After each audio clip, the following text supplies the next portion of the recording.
ஓம் சாய்ராம். ஸ்ரீ சாய் சச்சரித்திரம் அத்தியாயம் 7. சாந்த் பாட்டில் என்ற இஸ்லாமிய செல்வந்தர் தூப் கிராமத்தை சேர்ந்தவங்க. இவங்க அவுரங்காபாத் போகும் வழியில் அவங்க குதிரையை காணாமல் போயிடுச்சு.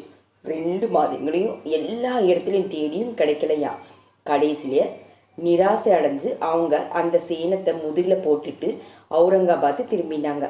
அப்போ சுமார் 14 மைல் நடந்து வந்த பிறகும் அவங்க ஒரு மாமரத்தின் அடியில் ஒரு பக்ரி ஹுக்கா தயாரிப்பதை பார்த்தாங்க.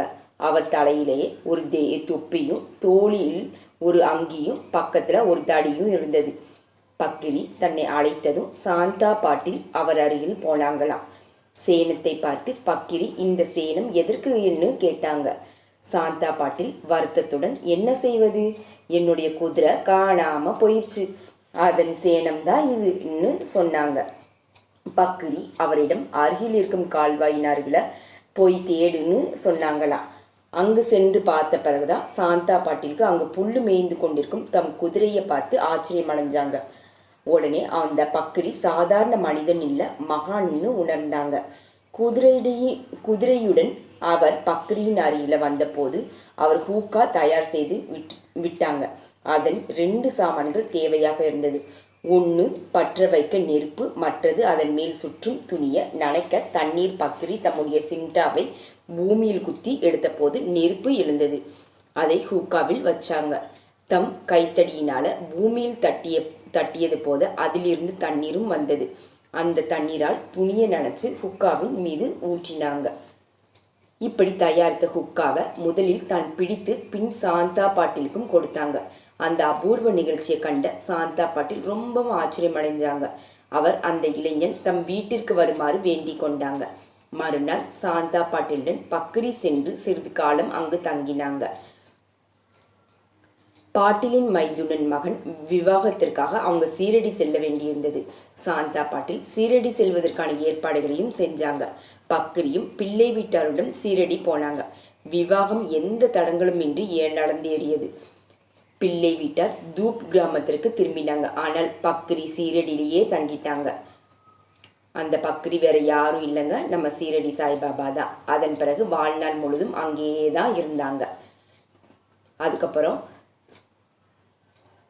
பிள்ளை வீட்டார் சீரடியை அடைந்தாங்க. கண்டோபா கோயிலின் அருகில் மகால் சபாபதியின் வயல்ல ஒரு மரத்தின் கீழ் வண்டிகள் அவிழ்க்கப்பட்டு அதிலிருந்து மக்கள் ஒவ்வொருவராக இறங்கினாங்களாம்.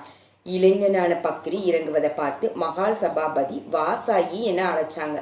மற்றவர்களும் அவரை சாயினே மரியாதையுடன் அழைக்க ஆரம்பிச்சாங்க. அதன் பிறகுதான் சாயி என்ற பெயரே அவருக்கு நிலைத்து விட்டது. சீரடி வந்த பிறகு சாய்பாபா மசூதியில் தங்கினாங்க. பாபா சீரடி வருவதற்கு முன் தேவிதாஸ் என்ற மகான் அங்கு தங்கி வந்தாங்க. பாபா அவரை ரொம்பவும் நேசிச்சாங்க.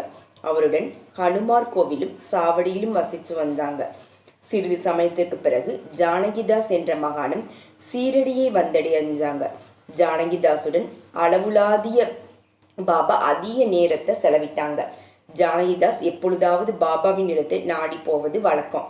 பூனா தம்பேயை சேர்ந்த கங்காகிர் என்ற வணிக குலத்தை சேர்ந்த மகானும் பெரும்பாலும் பாபாவை காண வந்து கொண்டிருந்தாங்க.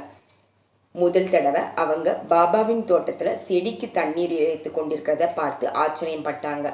அங்கே தெளிவாக சீரடி மகத்தான பேறு பெற்றது, விலை மதிக்க முடியாத வைரம் ஒன்று அங்கு இருக்கிறது, வேலை செய்ய கொண்டிருக்கும் பாபா ஒரு சாதாரண மனிதன் இல்லை, இந்த பூமி ஒரு சிறந்த பூமியாகும், அதனால தான் நமக்கு பாபாவை போன்ற விலை மதிக்க முடியாத வைரம் கிடைச்சிருக்குன்னு சொன்னாங்க. இளவயதில் பாபா தலைமுடியை வெட்டி கொள்ளவே இல்லை. அவங்க எப்போதும் ஆனந்தத்தில் திளைத்தே இருந்தாங்க. ரகாதா செல்லும் போதெல்லாம் அங்கிருந்த பலவிதமான பூச்செடிகளை வாங்கி வந்து சுத்தம் செய்து நல்ல மண்ணில் நட்டு தண்ணீர் ஊற்றுவாங்க. வாமன் தாத்யா என்பவர் அவருக்கு தினமும் 2 மண்பானைகள் கொடுப்பது வழக்கம். அதில் பாபா தானே தண்ணீர் கொண்டு வந்து செடிக்கு ஊற்றுவாங்களாம். அதே கிணற்றிலிருந்து தண்ணீரும் எடுப்பாங்களாம். மாலையில் அந்த பானைகளை வேப்ப மரத்தின் அடியில் வச்சு விடுவாங்க. பச்சை மண்ணில் செஞ்சதுனால அந்த பானைகள் உடைஞ்சிரும். மறுநாள் தாத்தியா அவருக்கு 2 புதிய பானைகளை கொடுப்பாங்க. இந்த வழக்கம் 3 ஆண்டுகள் சிரமமாக நடந்து வந்தது. பாபாவின் கடின முயற்சியால் அங்கு அழகான பூந்தோட்டமும் உருவானது. இன்று அந்த இடத்துல தான் பாபாவின் சமாதி மந்திர் அழகாக தோற்றமும் அளிக்குது. ஆயிரக்கணக்கான பக்தர்களும் இங்கே வந்து பக்தியுடன் வணங்குறாங்க. ஓம் சாய்ராம்.